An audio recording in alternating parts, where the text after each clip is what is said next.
Welcome to CBN4's Primetime News. I am Sheena Harry.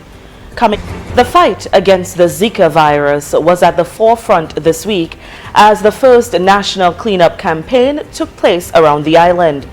Organized by the Ministry of Health and Environment, the campaign was aimed at eliminating the breeding grounds of the mosquito that transmits the disease. Florian Mitchell, acting manager of the Dominica Solid Waste Management Corporation, said despite the slow start to the day, he was very pleased with the response.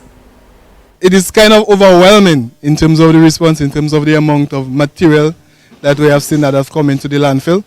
In the early hours of the morning, it was a bit slow because one of the equipment that we utilize is a private equipment, and we did not get it going as we anticipated.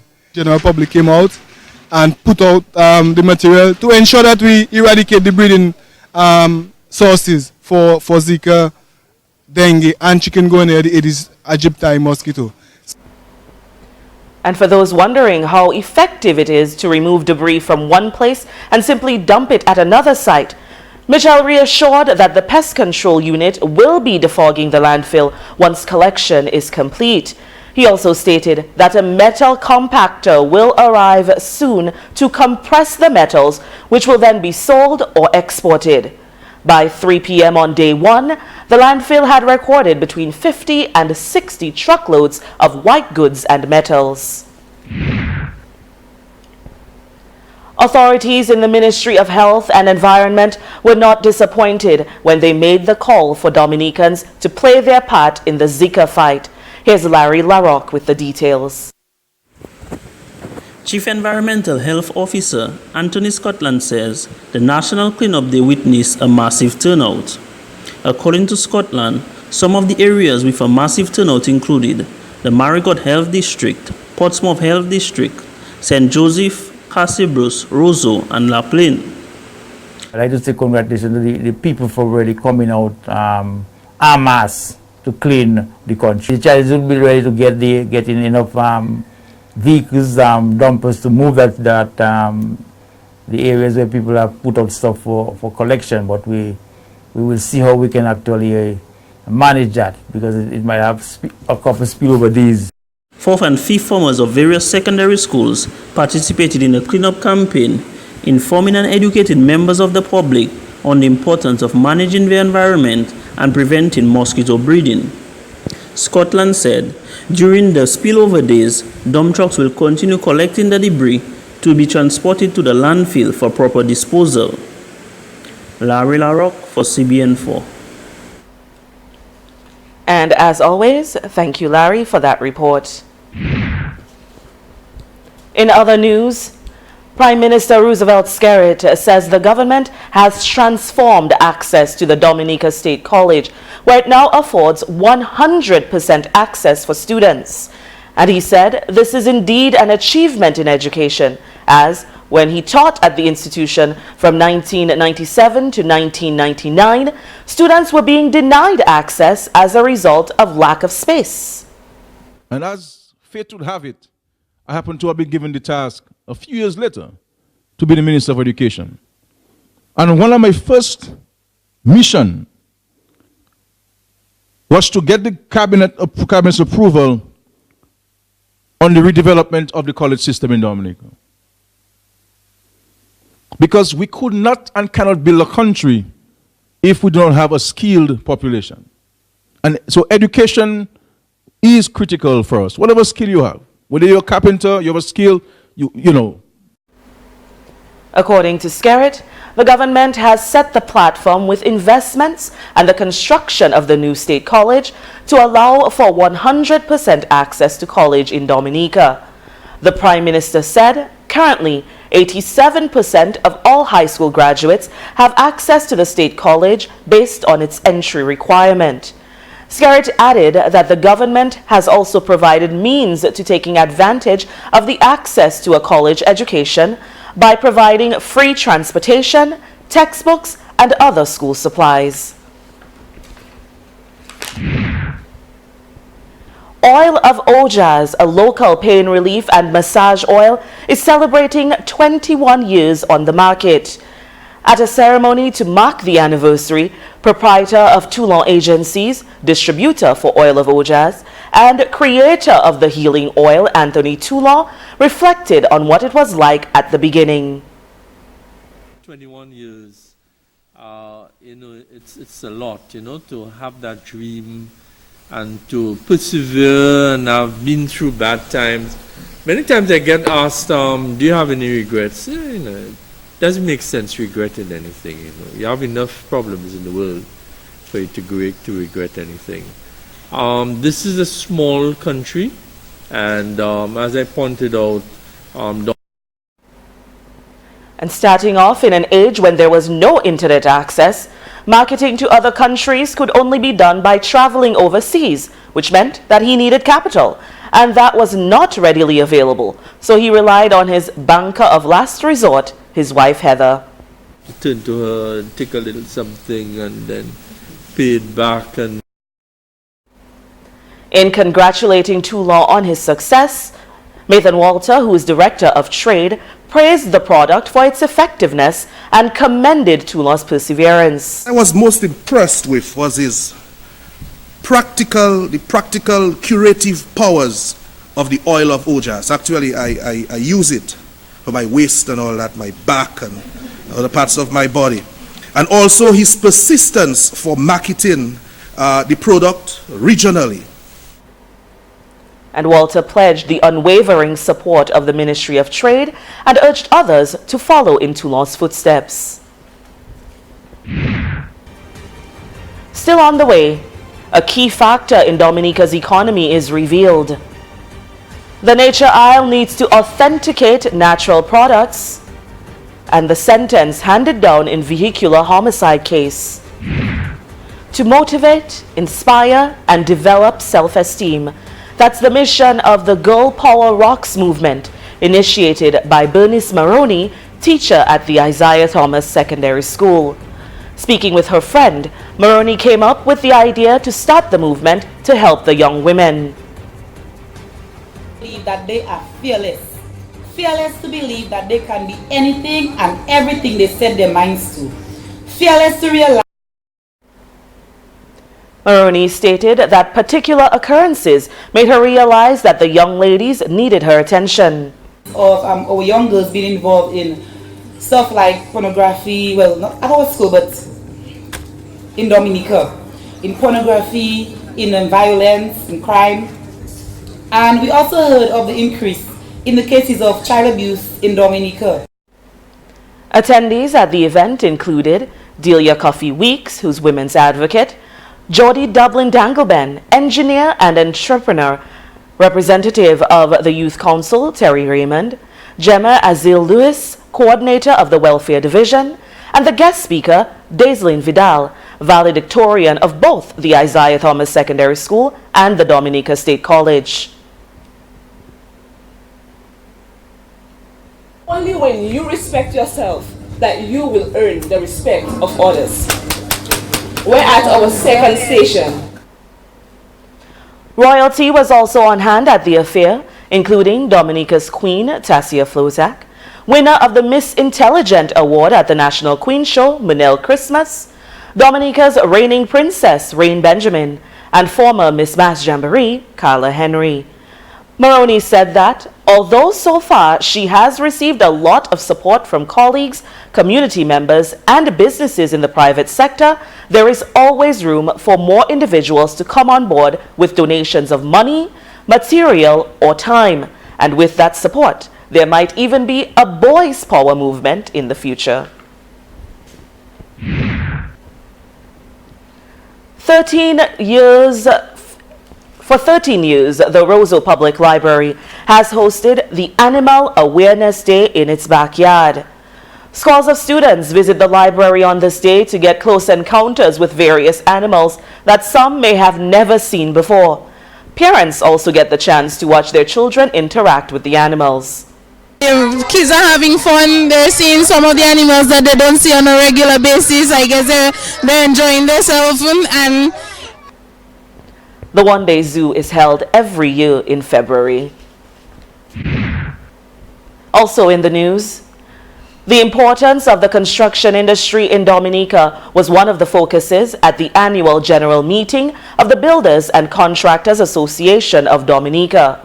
President of the Dominica Coalition of Service Industries, Lester Riviere, addressed those gathered and asked them not to underestimate their impact on Dominica's economy. The construction industry is important because of the outputs and the outcomes of its activities. It contributes to national socio-economic development by providing the buildings which are used in the production of all goods in the economy. I think we know that quite well. Moreover, the physical infrastructure, and this is industry for investment. Riviere went on to point out other key contributions of contractors, including the ability to attract foreign investors because of the infrastructure, as well as ability to help fight poverty. The construction industry constitutes a large part of the economy, and studies show that construction employs up to 10% of the working population and is responsible for half of the gross fixed capital formation. Additionally, Riviere stated that contractors and builders should help the industry to thrive by being innovative and creative, and he encouraged them to take advantage of the opportunities to grow. Speaking at the ceremony marking the anniversary of Oil of Ojas, Vincent Filbert, representative of the OECS Competitive Business Unit, emphasized the importance of effective marketing strategies and branding of local products. Filbert said it is essential to get certificates of authenticity for products to validate that they are naturally and organically made and to highlight their cultural authenticity. I was talking to the ambassador a while ago of us putting products out there that speak to Dominica as a brand. You know, we say the nature island of the Caribbean. We also talk about all the things that make us natural, and more they're under threat. But when we can get products that we can truly talk about that are authentic Dominican, we have to stand behind it. Authentic Dominican, of course, by extension, authentic. Filbert said that his organization is committed to the global distribution of herbal products. Project for the herbal sector, which includes support, technical assistance in all areas for that wellness component. According to Filbert, letters of interest will soon be sent out to members of the wellness sector, and he will continue to work with Dominica and other Caribbean islands. Prime Minister Roosevelt Skerritt has made an appeal to the youth to get involved in the agricultural sector in the field of farming. Skerritt, who made the statement during the recent launch of a farmers group in Pennville, said, under the banana accompanying measures, there are numerous initiatives for farmers which should be taken advantage of. But we have young people there, all of whom are involved in some kind of agriculture. So here it is as one village, and we'll be going to Vickers, we'll be going to Pennville to do the same here. And my challenge to us in the country is to organize young farmers in such groups so you can take advantage of the opportunities. And I can say to you that we will also arrange for you to travel to countries like China and Morocco to spend some time there and to see what the Chinese are doing in China insofar as agriculture is concerned. And to go to Morocco and to see what the Moroccans have been able to do in agriculture, and to bring that kind of knowledge onto the farms in Pennville, onto the farms in Dominica. And Skerritt said he is hopeful that the newly formed farmers group from Pennville will serve as a beginning of a revolution for the formation of farmers groups. The Builders and Contractors Association of Dominica held its annual general meeting recently, drawing specific attention to mitigating disaster impacts. Preparedness, response, recovery, and reconstruction through Tropical Storm Erica was the main focus of a presentation made by President of the Association, Anthony LeBlanc. A civil engineer at Ace Engineering Limited, LeBlanc made a PowerPoint presentation to the group highlighting the impact of past disasters on Dominica's infrastructure and agriculture. In his address, LeBlanc, as the newly appointed president, spoke about his vision for the association. I would like to express an intention to continue in the same direction that BCAD has so far continued. But importantly, we want to put an effort at more collaboration and cooperation, working with the rest of the construction sector, with the public sector, with government, and the rest of the private sector in an effort to help build Dominica. He also encouraged all factions, even with the competitive nature of their industry, to come together in trying times. It has never been a time to fight. We get nowhere fighting. We get somewhere when we work together. The Builders and Contractors Association of Dominica is a member of the Dominica Coalition of Service Industries. After a lengthy court process, Lane Royer has been sentenced in High Court. The judge ordered Royer to pay a $15,000 fine, and he had his license revoked for 6 months. Royer was charged in the death of Samuel Ailey, a security officer at the Public Works Corporation, in August of 2012. Ailey suffered severe injuries and was pronounced dead at the hospital. In his plea for leniency for his client, attorney Kondwani Williams pointed out that Royer, a father of 2, has been remorseful from the beginning and has suffered tremendous loss himself, and that imprisonment would accomplish little. Williams further stated that Royer has been deeply traumatized by the accident and is planning to further his education as he attempts to rehabilitate himself. Presiding over the sentencing, Justice Errol Thomas said it is his responsibility to take all factors into account, including road conditions, Royer's speed at the time of the accident, and his willingness to do better. Royer has 6 months to settle the fine or face 2 years in jail. And this takes us to the end of our Primetime News. Don't forget you can find us on Facebook, on Twitter, and on Instagram. Or you can visit our website, cbn4.com, to check out our daily schedule and catch up with me and all the latest and most developing stories. Coming up next, Sports with Ali and Christopher. Good evening.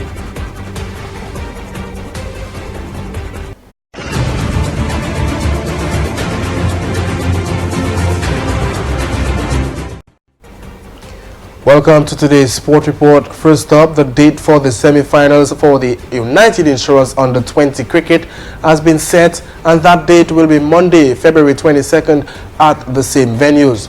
Due to the inclement weather conditions, the sports division was forced to postpone the 2 semi-final matches in the 2016 United Insurance Under-20 Cricket Championship on Thursday, February 18th.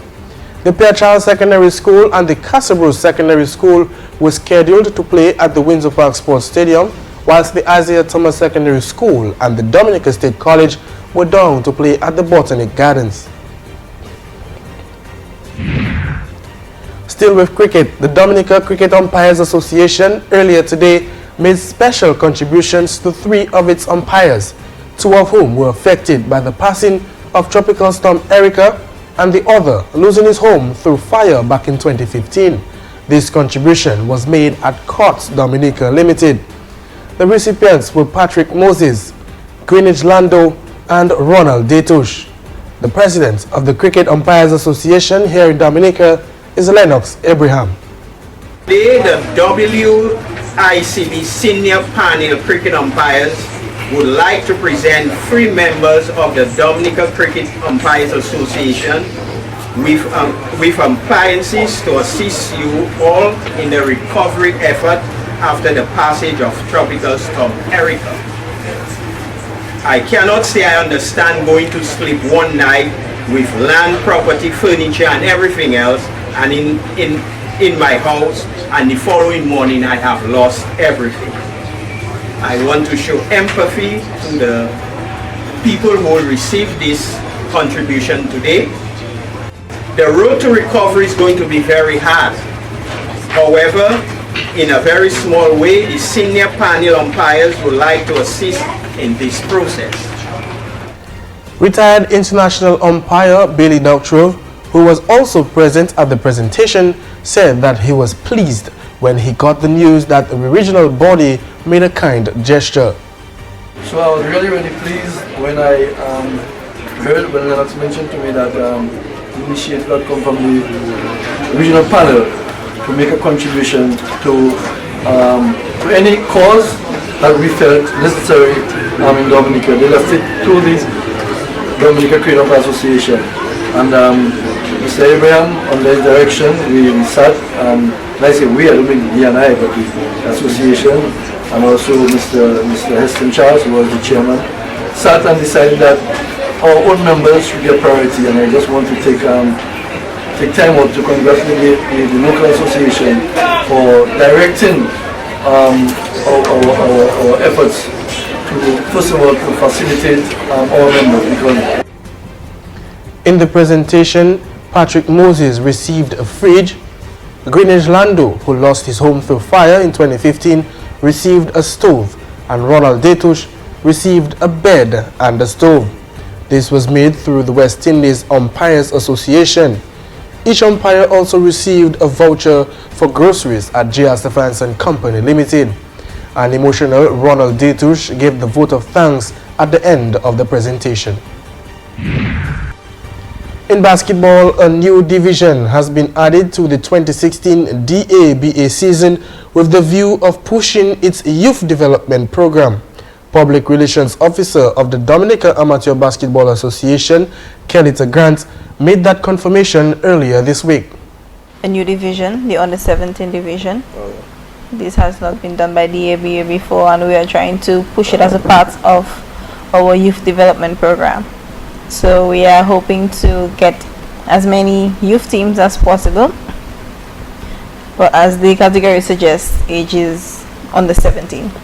So you can expect that. We expect this season to be a bit more hype than it has been in the past. We know basketball it's not what it used to be before, but we are hoping to bring that back. So with all the four categories, under 17, women, Premier, Division 1, just expect it to be a bit more fun and exciting and inviting to all of our sponsors, players, and fans. That was Public Relations Officer of the Dominica Amateur Basketball Association, Kelita Grant. Still in basketball, the deadline day for registration in the 2016 DABA season is near. The date set for the deadline is February 24th. Vice President of the Dominica Amateur Basketball Association, Sergi Joseph, gives the prices of the registration fees. And we expect all teams to have this form submitted by that date. The Premier Division, we expect 8 teams because that's the amount of teams that participated last year. And the registration fee for Premier is $400 and it's $10 per player. So if a team has 15 players, they would have to pay an extra $150 for the 15 players. The first division is $350 for team registration and $10 per player. And the women's division is $300 and $10 per player. The under 17, it's been introduced at free, no cost. The 2016 DABA season is expected to kick off in March with a President's Cup before the tournament. And that concludes the Primetime Sport Report for today. I am Alan Christopher saying goodbye.